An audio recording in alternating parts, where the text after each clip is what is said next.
Dua video maling motor beredar luas di media sosial. Video tersebut diketahui merupakan satu peristiwa yang sama. Akun Facebook Nisa Anissa menjadi salah satu akun yang memposting video tersebut pada Minggu 15 November 2021. Di keterangan dituliskan bahwa aksi maling sepeda motor tertangkap kamera melemparkan bom ikan. Kejadian tersebut terjadi pada pukul 13.00 waktu Indonesia Barat, Minggu 14 November 2021 di pertigaan Jalan Wisata Danau Ranu, Kecamatan Grati, Kabupaten Pasuruan.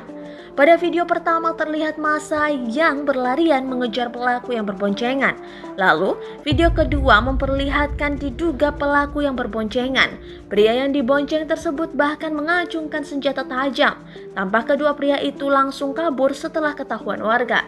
Adapun ciri-cirinya memakai jaket warna abu-abu dan bercelana pendek. Belum ada klarifikasi terkait tersebarnya video itu.